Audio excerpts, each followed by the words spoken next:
आपण पाहत आहात युवाग्राम 24 न्यूज, सडेतोड बातम्या म्हणजे फक्त युवाग्राम न्यूज नेटवर्क। अमेरिकेच्या सॅन फ्रान्सिस्कोमध्ये दिनांक 15 डिसेंबर 2024 रोजी जगप्रसिद्ध तबलावादक आणि भारतीय शास्त्रीय संगीताचे मानबिंदू उस्ताद जाकीर हुसेन यांचे वयाच्या 73व्या वर्षी निधन झाले।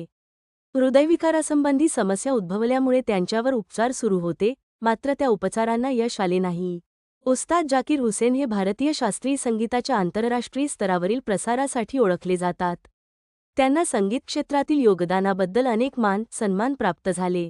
यामध्ये पद्मश्री, पद्मभूषण, पद्मविभूषण या राष्ट्रीय पुरस्कारांसह 3 ग्रॅमी पुरस्कारही समाविष्ट आहेत। उस्ताद जाकीर हुसेन हे महान तबलावादक अल्ला रख्खा कुरेशी यांचे सुपुत्र होते। वडिलांकडून त्यांना संगीताचे बाळकडू मिळाले। लहान वयातच त्यांनी संगीतप्रेम आणि अप्रतिम प्रतिभा दाखवत संपूर्ण जगाचे लक्ष वेधून घेतले। भारतीय शास्त्रीय संगीताचे एक उज्ज्वल नाव म्हणून ते नेहमीच आदरणीय राहिले। उस्ताद जाकीर हुसैन यांचे मिरज शहराशी अतूट नाते होते। ते येथे अनेकदा येऊन संगीत क्षेत्रातील नवोदितांना मार्गदर्शन करत। त्यांच्या निधनाने संपूर्ण संगीत जगत आणि त्यांच्या चाहत्यांमध्ये शोककळा पसरली आहे। त्यांच्या जाण्याने भारतीय संगीतविश्वात एक मोठी पोकळी निर्माण झाली आहे। त्यांच्या संगीताच्या अप्रतिम वारशामुळे ते नेहमीच संगीत प्रेमींमध्ये जिवंत राहतील।